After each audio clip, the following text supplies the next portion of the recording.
जय श्री कृष्ण। राधे राधे मित्रों, आपका मेरे चैनल पर एक बार फिर से स्वागत है। कैसे हैं आप सब? भगवान श्री हरि विष्णु की कृपा आप सब पर बनी रहे। आज के इस वीडियो में हम वैशाख महात्म्य की कथा में शंख व्याध संवाद तथा व्याध के पूर्व जन्म की कथा का श्रवण करेंगे। श्रुतदेव जी कहते हैं, राजन, पंपा के तट पर कोई शंख नाम से प्रसिद्ध परम यशस्वी ब्राह्मण थे, जो बृहस्पति के सिंह राशि पर स्थित होने पर कल्याणमयी गोदावरी नदी में स्नान करने के लिए गए। मार्ग में परम पवित्र भीमरथी को पार करने के बाद दुर्गम जल शून्य एवं भयंकर निर्जन वन में धूप से विकल हो गए थे। वैशाख का महीना था और दोपहर का समय वे किसी वृक्ष के नीचे जा बैठे। इसी समय कोई दुराचारी व्याध हाथ में धनुष धारण किए वहां आया। ब्राह्मण के दर्शन से उसकी बुद्धि पवित्र हो गई और वह इस प्रकार बोला, मुने, मैं अत्यंत दुर्बुद्धि एवं पापी हूँ। मेरे ऊपर आपने बड़ी कृपा की है, क्योंकि साधु महात्मा स्वभाव से ही दयालु होते हैं। कहाँ मैं नीच कुल में उत्पन्न हुआ व्याध और कहाँ मेरी ऐसी पवित्र बुद्धि। मैं इसे केवल आपका ही उत्तम अनुग्रह मानता हूँ। महर्षि, मैं आपका शिष्य हूँ, कृपा पात्र हूँ। साधु पुरुषों का समागम होने पर मनुष्य फिर कभी दुख को प्राप्त नहीं होता। अतः आप मुझे अपने पापनाशक वचनों द्वारा ऐसा उपदेश दीजिए, जिससे संसार बंधन से छूटने की इच्छा रखने वाले मनुष्य अनायास ही भव सागर से पार हो जाते हैं। साधु पुरुषों का चित्त सबके प्रति समान होता है। वे सब प्राणियों के प्रति दयालु होते हैं। उनकी दृष्टि में न कोई नीच है, न ऊंच, न अपना, न पराया। मनुष्य संतप्त होकर जब जब गुरुजनों से उपाय पूछता है, तब तब वे उसे संसार बंधन से छुड़ाने वाले ज्ञान का उपदेश करते हैं। जैसे गंगा जी मनुष्यों के पाप का नाश करने वाली है, उसी प्रकार मूढ़ जनों का उद्धार करना साधु पुरुषों का स्वभाव ही माना गया है। व्याध के ये वचन सुनकर शंख ने कहा, व्याध, यदि तुम कल्याण चाहते हो तो वैशाख मास में भगवान विष्णु को प्रसन्न और संसार समुद्र से पार करने वाले जो दिव्य धर्म बताए गए हैं, उनका पालन करो। मुनि श्रेष्ठ, शंख प्यास से बहुत कष्ट पा रहे थे। दोपहर के समय उन्होंने सुंदर सरोवर में स्नान किया और युगल वस्त्र धारण करके मध्याह्न काल की उपासना पूरी की।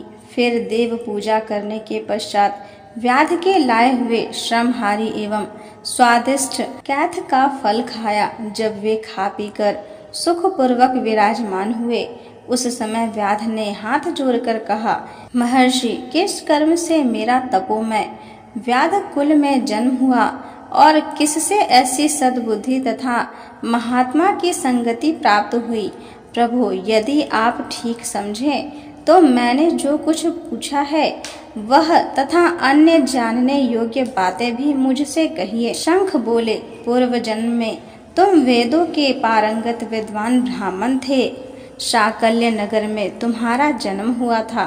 तुम्हारा गोत्र श्रीवस्त और नाम स्तंभ था। उस समय तुम बड़े तेजस्वी समझे जाते थे, किंतु आगे चलकर किसी वैश्या में तुम्हारी आसक्ति हो गई। उसके संग दोष से तुमने नित्य कर्मों को त्याग दिया और शूद्र की भांति घर आकर रहने लगे। यद्यपि तुम सदाचार शून्य, दुष्ट तथा धर्म कर्मों के त्यागी थे, तो भी उस समय तुम्हारी ब्राह्मणी पत्नी कांतिमती ने वैश्या सहित तुम्हारी सेवा की। वह सदा तुम्हारा प्रिय करने में लगी रहती थी। वह तुम दोनों के पैर धोती, दोनों की आज्ञा का पालन करती और दोनों से नीचे आसन पर सोती थी। इस प्रकार वैश्या सहित पति की सेवा करती हुई उस दुखिनी ब्राह्मणी का इस भूतल पर बहुत समय बीत गया। एक दिन उसके पति ने मूली सहित उड़द खाया और 3 मिश्रित निष्पाव भक्षण किया। उस अपथ्य भोजन से उसका मुंह पेट चलने लगा और उसे बड़ा भयंकर भगंदर रोग हो गया। वह उस रोग से दिन रात जलने लगा। जब तक घर में धन रहा, तब तक वैश्या भी वहां टिकी रही। उसका सारा धन लेकर पीछे उसने उसका घर छोड़ दिया। वैश्या तो क्रूर और निर्दयी होती ही है, उसे छोड़कर दूसरे के पास चली गई। तब वह ब्राह्मण रोग से व्याकुल चित्त हो रोता हुआ अपनी स्त्री से बोला, देवी, मैं वैश्या के प्रति आसक्त और अत्यंत निष्ठुर मनुष्य हूँ, मेरी रक्षा करो।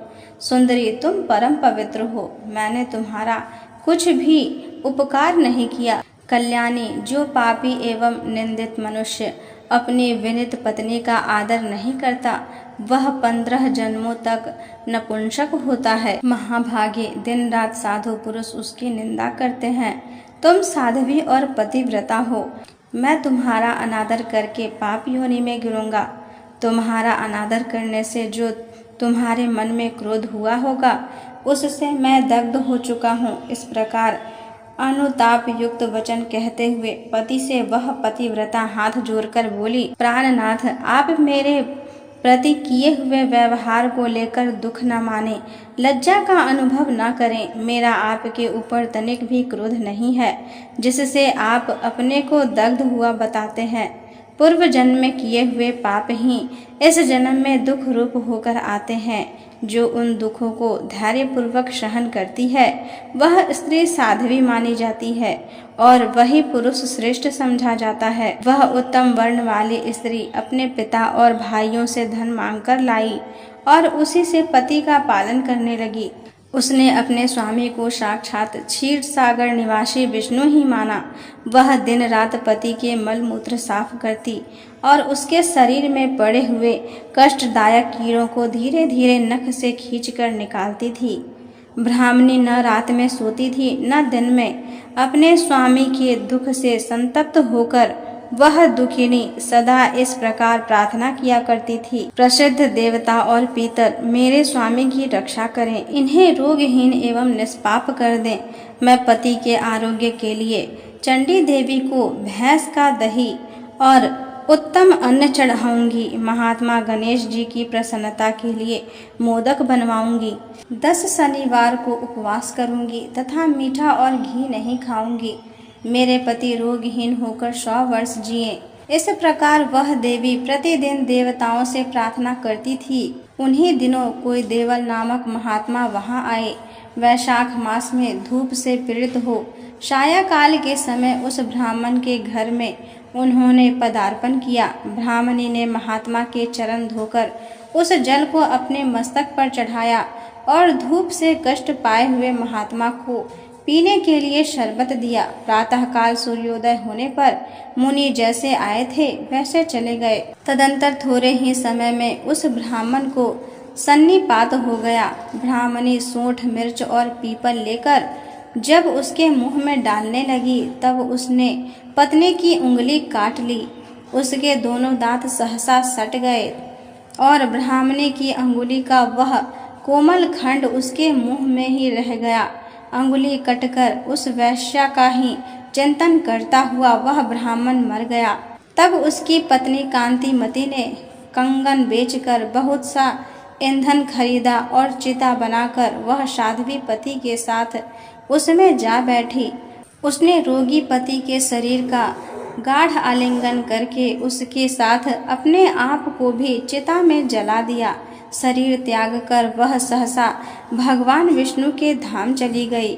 उसने वैशाख मास में जो देवल मुनि को शरबत पिलाया और उनके चरणोदक को शीश पर चढ़ाया था, इससे उसको योगी गम्य परम पद की प्राप्ति हुई। तुमने अंतकाल में वैश्या का चिंतन करते हुए शरीर त्याग किया था, इसीलिए इस घोर व्याध शरीर में आए हो और हिंसा में आसक्त हो, सबको उद्वेग में डाला करते हो। तुमने वैशाख मास में मुनि को शरबत देने के लिए ब्राह्मणी को अनुमति दी थी। उसी पुण्य से आज व्याध होने पर भी तुम्हें सब सुखों के एकमात्र साधन धर्म विषयक प्रश्न पूछने के लिए उत्तम बुद्धि प्राप्त हुई है। तुमने जो सब पापों को हरने वाले मुनि के चरणोदक को सिर पर धारण किया था, उसी का यह फल है कि तुम्हें वन में मेरा संग मिला है। आगे की कथा सुनने के लिए मेरे वीडियो को लाइक करें, अपने दोस्तों के साथ शेयर करें तथा मेरे चैनल